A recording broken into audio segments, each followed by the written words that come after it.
Primeira carta de Paulo aos Coríntios, capítulo de número 6 e o versículo de número 12. Essa palavra aqui, ela está falando de uma forma indireta sobre o desejo. Hoje vamos aprender sobre esse assunto. Vamos esclarecer o que significa desejar. E isso vai trazer luz para a nossa vida. Muito bem. O apóstolo Paulo ele vai dizer assim: todas as coisas me são lícitas, mas nem todas convêm. Todas as coisas me são lícitas, mas eu não me deixarei dominar por nenhuma delas. E aí no versículo 13, ele dá a explicação acerca do versículo anterior. Do que ele está falando? Então ele vai continuar o assunto. Os alimentos são para o estômago, e o estômago para os alimentos. Mas Deus destruirá tanto estes como aqueles. Está falando de um apetite natural. A pessoa sente vontade de comer. Isso é pecado? Sentir vontade de comer é pecado? Sentir sede é pecado? Não. É um apetite natural. É uma pulsão natural da vida. Então ele vai dizer assim: porém, o corpo não é para impureza ou prostituição, mas para o Senhor, e o Senhor para o corpo. Amém? Então ele está falando acerca dos apetites da vida. E o desejo, a palavra desejo, quer dizer aquele que quer alguma coisa, que sente ansiedade por algo. Logo, o desejo, ele tanto pode ser para algo que vem de Deus, para aquilo que é comum e normal, como ele pode ser direcionado para aquilo que vem do mundo. E é isso que o apóstolo Paulo está falando. O corpo não é para prostituição. O corpo é para o Senhor. Amém, povo de Deus? Vamos fazer uma breve oração para nos aprofundarmos nessa palavra. Põe a mão sobre o seu coração, feche seus olhos. Estamos na quarta mensagem sobre vida afetiva. E vamos falar sobre esse assunto tão interessante. Vamos esclarecer sobre essa palavra aqui. Esse princípio que é natural, que é normal, que faz parte da vida. Esse apetite que faz parte da vida. Senhor meu Deus e Senhor meu Pai Todo-Poderoso, fala a cada vida que está aqui, fala a cada coração, que essa pessoa venha a ser abençoada, que essa pessoa venha a ser esclarecida, que essa pessoa venha a receber em seu coração essa palavra, e que ela venha, meu Deus, crescer como um ser humano, venha conhecer um pouco mais de si, venha ser abençoada, venha aprender a desfrutar as bênçãos do Senhor, porque o Senhor fez todas as coisas. Que o Senhor venha abençoar o teu povo no nome de Jesus. Amém. E graças a Deus. Diga graças a Deus. Diga glória a Deus. E pode aplaudir bem forte ao Senhor Jesus. Graças a Deus. O nosso Deus, o nosso Criador, Ele nos fez com a capacidade de desejar. Foi Deus que colocou isso em nossa vida. Deus, Ele fez você e eu e todos os seres humanos com hormônios. Deus, Ele nos fez com nervos. Deus, Ele nos fez com a capacidade de sentir, de cheirar, com a capacidade de ter sensações. o nosso cérebro, nele existem reações que nos inclinam ao desejo. Tem uma parte do nosso cérebro chamada hipotálamo. É ela que dá a tal sensação de estar apaixonado. É uma reação no cérebro. No nosso sangue, existem glândulas que colocam substâncias para a gente sentir desejo. O nosso corpo foi desenhado para o desejo. É a coisa mais natural da vida. Então, a pessoa que é saudável e está na idade, ela vai desejar. Vai ter esse apetite natural da vida. Então, Deus, Ele nos deu todo esse equipamento. Então, o próprio Deus iria dizer assim: eu te fiz dessa maneira, porém, não deseje. Isso é pecado. Não seria algo estranho? Se foi o próprio Deus que nos fez dessa maneira, para essa situação da vida, o próprio Deus nos fez assim. É a mesma coisa que uma pessoa recebeu um veículo, um carro. Olha, esse carro aqui é seu, mas não dirija. Deus nos deu todo esse equipamento e não é para usar. É estranho isso. De maneira alguma. Deus, Ele nos fez dessa maneira para que venhamos viver a felicidade, para que venhamos viver as alegrias da vida. Nada mais comum e nada mais natural. E o homem, ou a mulher, mesmo essa pessoa sendo uma pessoa muito espiritual, que busca a Deus em oração, que está sempre em comunhão com o Espírito Santo, enfim, a pessoa está andando com Deus. Isso não substitui esse desejo em sua existência. Esse desejo só vai ser, essa apetite só vai ser resolvida através do encontro humano. Foi Deus que fez isso. Foi Deus que projetou tudo dessa maneira. Então, quando a pessoa ela se casa para ter alegria. Quando a pessoa se casa, bom, assim é para ser o casamento. É para haver intimidade, cumplicidade, felicidade, prazer, alegria. O casamento é para isso. Essa é a finalidade do casamento. Vamos ver agora na palavra de Deus o primeiro casamento, que foi celebrado pelo próprio Deus. Gênesis, lá no comecinho da Bíblia, no capítulo de número 2 e no versículo de número 24. A gente vai ver o primeiro casamento. E a função desse primeiro casamento. Lemos assim.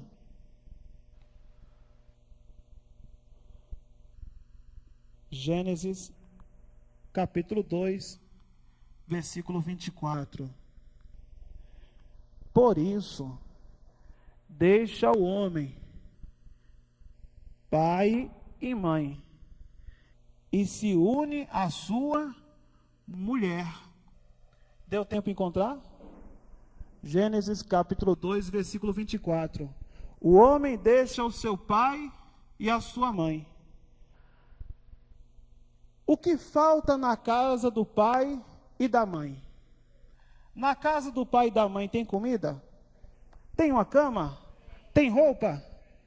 Existe a estrutura de um lar? Tem tudo.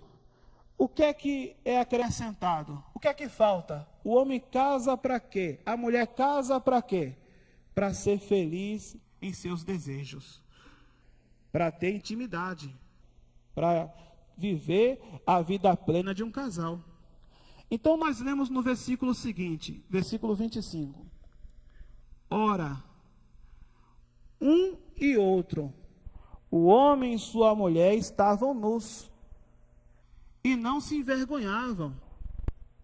E para que eles iriam se envergonhar?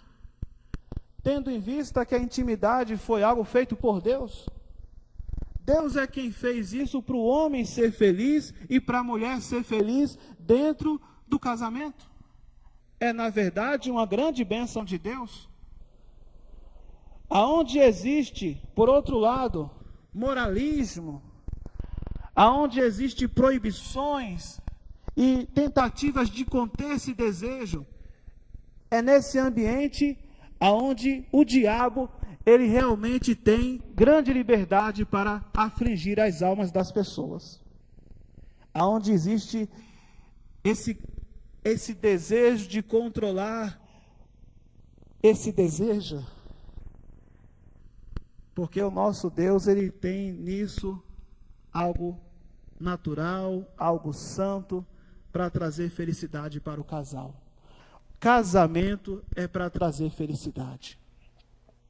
A pior coisa que existe é um casamento que gera, ao invés de felicidade, gera infelicidade.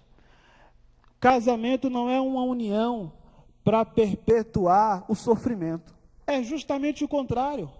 Casamento é uma bênção. Casamento é para gerar alegria. Havia uma prática muito interessante na lei de Moisés, para você ver a importância do casamento, que quando o homem casava, ele tinha que ficar 1 ano dentro de casa, somente alegrando a sua mulher. É interessante essa lei, vale a pena a gente ver esse padrão, Deuteronômio 24, para você ver que isso é uma bênção de Deus.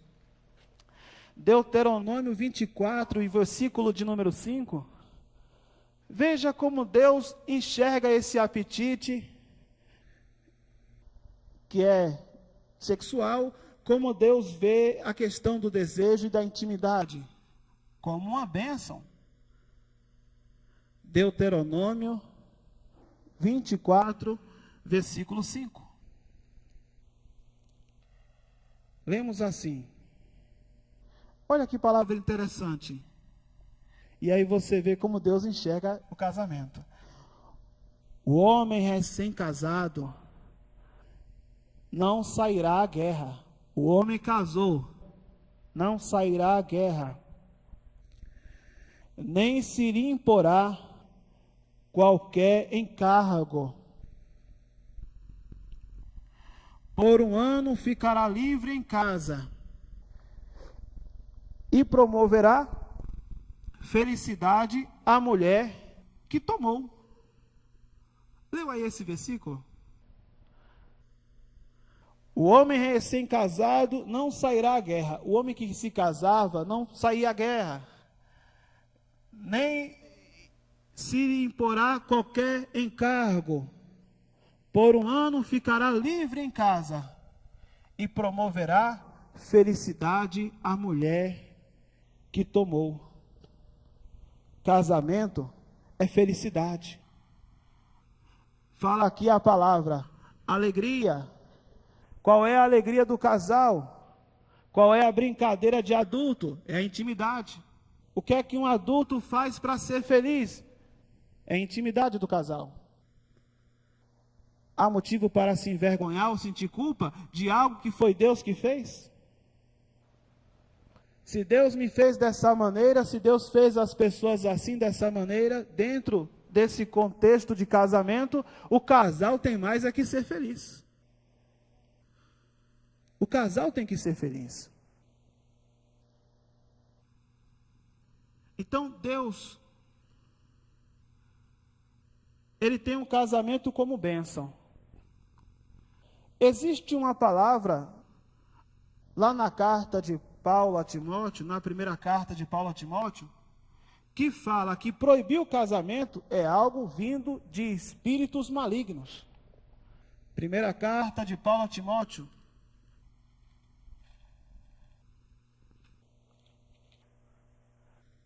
capítulo de número 4.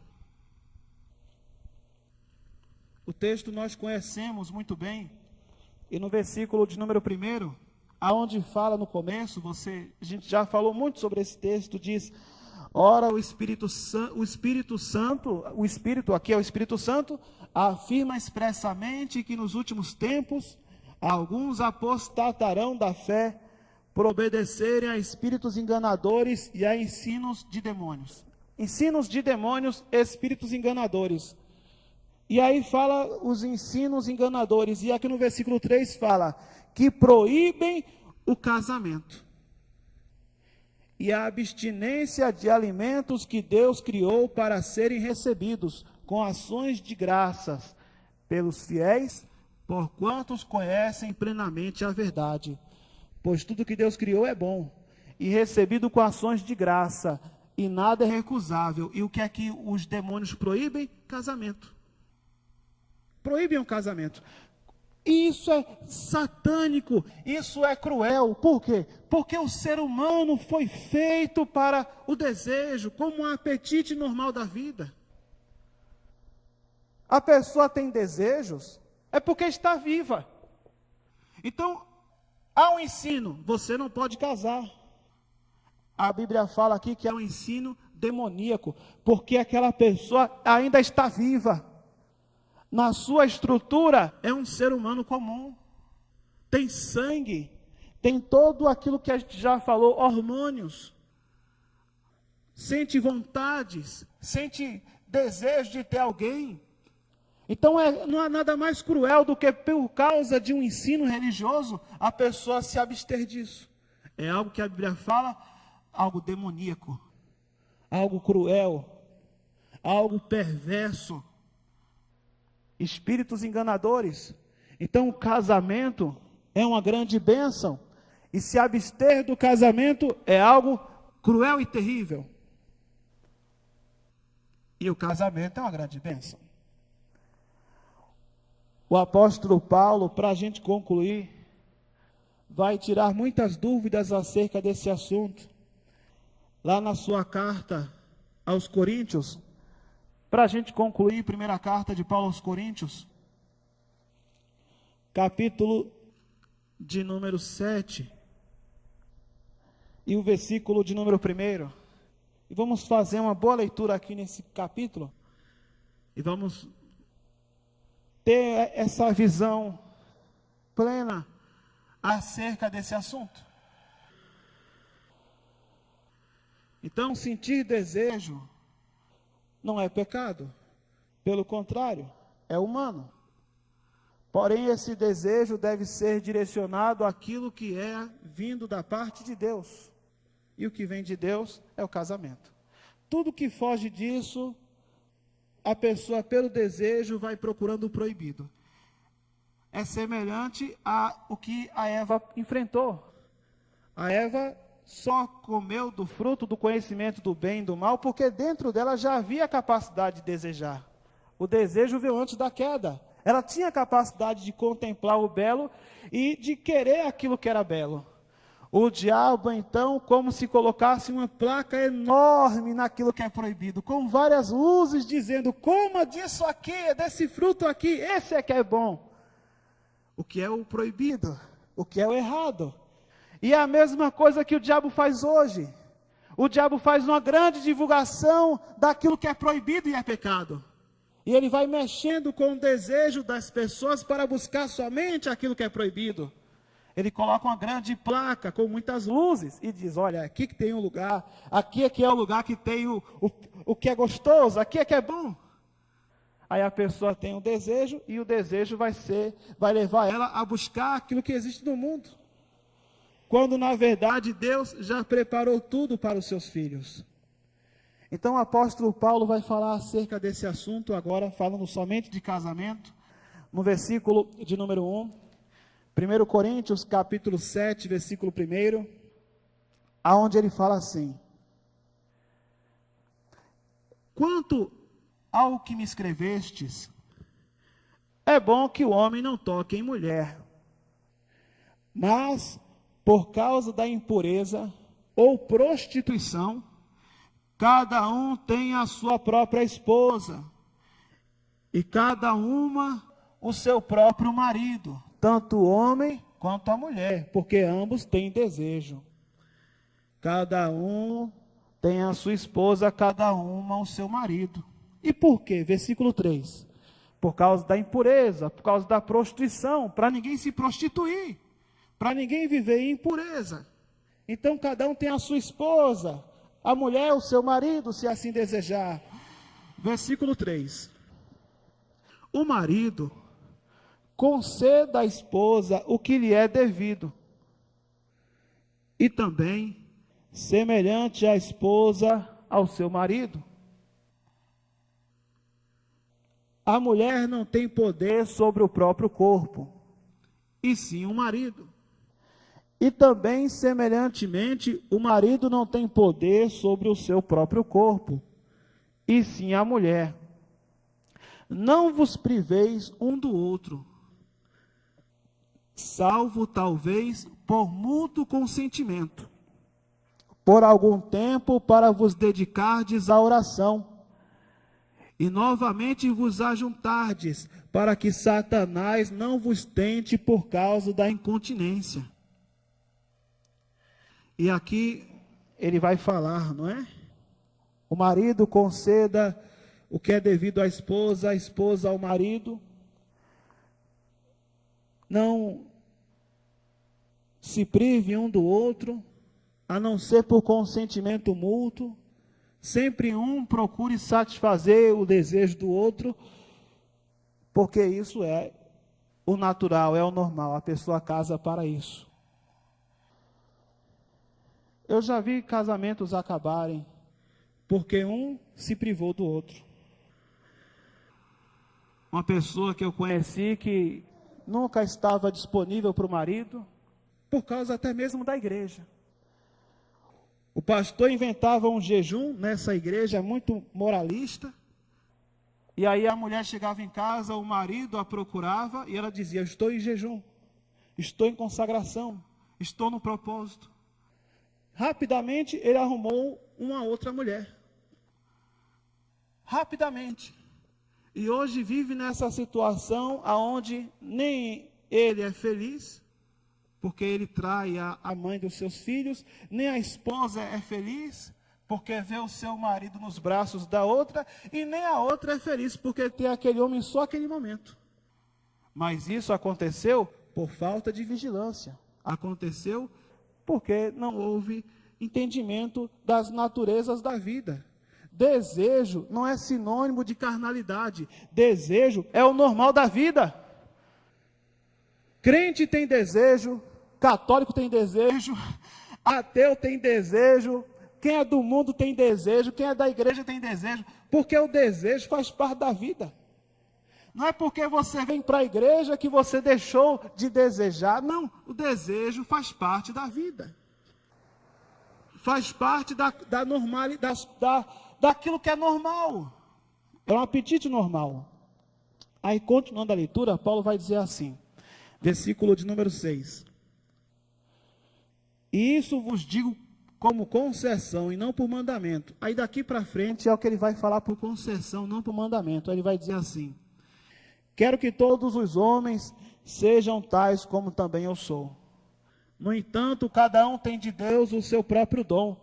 Um, na verdade, de um modo, outro de outro. E os solteiros e viúvos, digo que lhes seria bom se permanecesse no estado em que também eu vivo. No caso aqui, ele estava sem mulher. Versículo 9. Caso, porém, não se dominem, que se casem, porque é melhor casar do que viver abrasado. O que é viver abrasado? Já está dizendo a palavra, é viver em chamas. Chamas de desejo, chamas de paixão. E essa não é uma existência boa. É melhor se casar. É melhor se casar do que viver enrolado com alguém, do que viver se prostituindo, do que viver na impureza. Por que não se casa logo? Já que é uma pessoa saudável, se case. Não há nenhuma dificuldade. Há um real compromisso, há amor. Se há amor, por que não se casar de uma vez?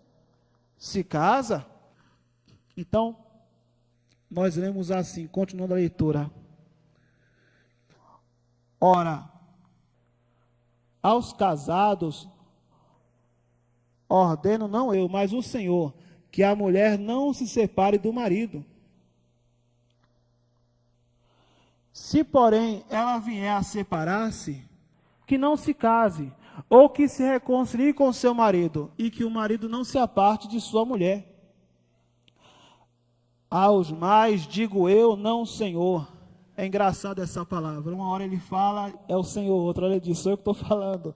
Então ele diz assim, se algum irmão tem mulher incrédula, e esta consente em morar com ele, não a abandone. Um irmão tem uma mulher que não é crente, quer morar junto? Não a abandone. A mulher que tem marido incrédulo, e este consente em viver com ela, não deixe o marido. Porque o marido incrédulo é santificado no convívio da esposa, e a esposa incrédula é santificada no convívio do marido crente. De outra sorte, os vossos filhos seriam impuros, porém agora são santos. Versículo 15. Mas, se o descrente quiser apartar-se, que se aparte. Em tais casos, não fica sujeito à servidão, nem o irmão nem a irmã. Deus vos tem chamado para a paz. E esse é um ponto importante. A mulher é da igreja. O cara não é da igreja. O marido não quer saber de igreja. E arrumou uma mulher fora e quer ir embora. E deixou ela para lá. É isso que a Bíblia está falando. Ela vai ficar na igreja orando para ele voltar? Ela vai dizer, eu vou ficar aqui orando, pedindo a Deus para ele voltar, se ele não quiser? Aí o líder religioso, numa hora dessa, diz assim, irmãzinha, fica firme aí nessa fé, porque, olha, Deus vai te honrar, não, espera em Deus. É muito fácil para ele dizer um negócio desse, não é ele? Se fosse o contrário, logo, logo ele arrumava outra mulher, se fosse o caso dele. Porque cada pessoa tem a sua estrutura, minha gente. É muito fácil você falar dos desejos de outras pessoas. Não é você que está passando aquilo.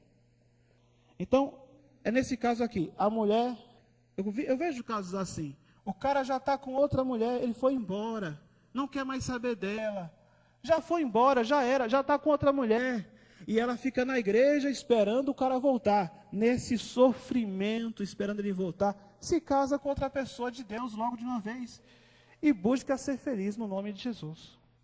Amém? Então, o desejo, só para a gente concluir, é uma bênção de Deus. Quando ele é direcionado para as coisas de Deus. Eu falo o desejo que é relacionado a satisfazê-lo dentro do contexto do casamento. Aí o casal tem que ser feliz. E o casal é que sabe o que eles devem fazer para serem felizes. Nesse momento o pastor não sabe da vida de ninguém, não sabe de nada. O que faz o casal feliz é o que eles devem viver na sua intimidade. E é uma bênção de Deus. E é algo que vem de Deus. E é algo que é estabelecido por Deus. E não há nenhum pecado nisso. Fique de pé, por favor. Deixa eu contar para você algo importante. E por que na nossa igreja nós não temos questões de roupa? Porque o problema não está na roupa. Falando sobre esse assunto ainda. O problema não está na roupa. O problema está no olho de quem vê. O problema não está na roupa, o problema está no olho de quem vê. Porque às vezes o olho de quem vê está cheio de desejo proibido. E para não despertar esse desejo proibido, a pessoa que tem esse desejo proibido, ela quer mudar o ambiente que está ao seu redor. Era mais fácil mudar o que está dentro de si.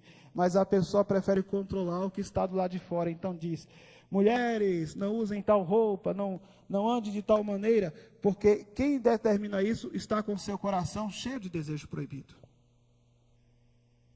Não tem capacidade nem de olhar para alguém sem desejar, já está descontrolado. Então, tem essas restrições. Por isso, na nossa comunidade não há nenhum tipo de restrição. Porque é mais fácil controlar o que está no coração do que controlar a vida das pessoas. Então essa história de roupa, isso aí, minha gente, isso aí é a maior bobagem.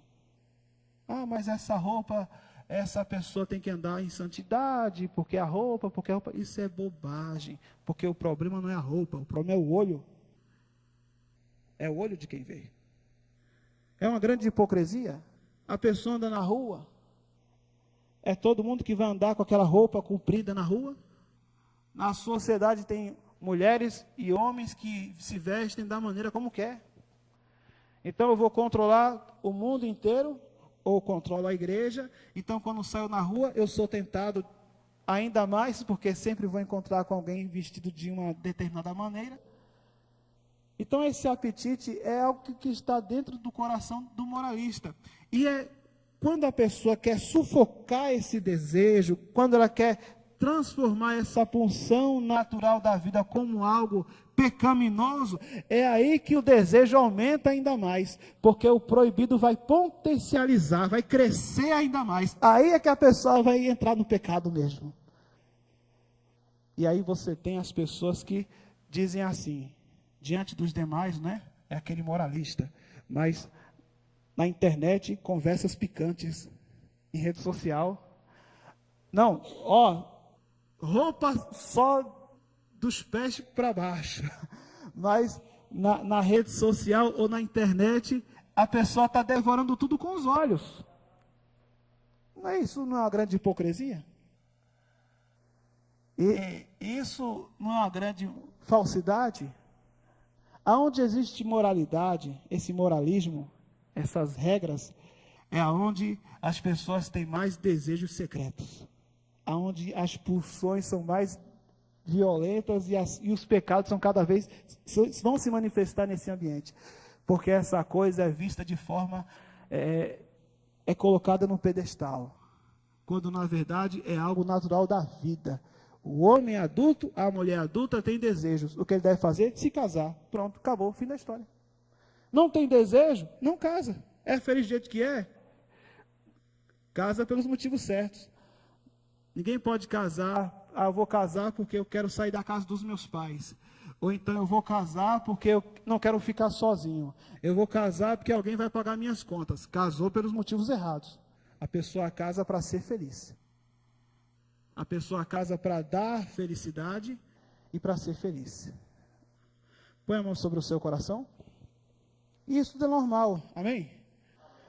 Estamos falando da normalidade da vida. E não devemos nos envergonhar de vivermos uma vida normal. E dentro desse contexto aí de casamento, o homem tem que ser feliz, a mulher tem que ser feliz para a glória de Deus. Porque se há uma terceira pessoa, é porque a pessoa não foi suficiente. Então, se está sendo tudo ali, está tudo ajustado, tudo direitinho, caminhando direitinho, nem vai ter espaço para a terceira pessoa. Nem vai ter. Ninguém, que terceira pessoa, se eu sou feliz no meu casamento, não pode aparecer quem quiser aparecer, nunca vai ter espaço. Porque o meu casamento está bem ajustado. Eu estou satisfeito com o meu casamento. Ela está satisfeita com o marido. Eu estou satisfeito com a minha mulher. Então, para que se preocupar com terceira pessoa? Ciúme é sinal de segurança. Vamos falar sobre isso um pouco mais lá na frente. O ciumento é inseguro. O ciumento não se garante. Se a pessoa, ela se garante, ela não é ciumenta. Vamos orar? Feche os olhos. Senhor meu Deus e Senhor meu Pai, abençoa cada vida que está aqui. Hoje falamos sobre o desejo, que essa pessoa venha viver, meu Deus, no momento certo, essa bênção em sua vida, que essa pessoa venha viver em sua vida tudo aquilo que o Senhor preparou para os seus filhos, as felicidades, as alegrias da vida, tudo foi preparado pelo Senhor. Essa pessoa que ouviu essa palavra e não tem mais essa necessidade, não tem mais esses sentimentos, que essa pessoa seja feliz, meu Deus. A alegria dela é apenas o Senhor agora. Mas essa pessoa que ainda tem esses desejos, esses sonhos, esse plano de vida, não é nenhum pecado isso? Que essa pessoa venha ser feliz dentro, conforme aquilo que a palavra de Deus orienta. Que o desejo venha a ser dominado.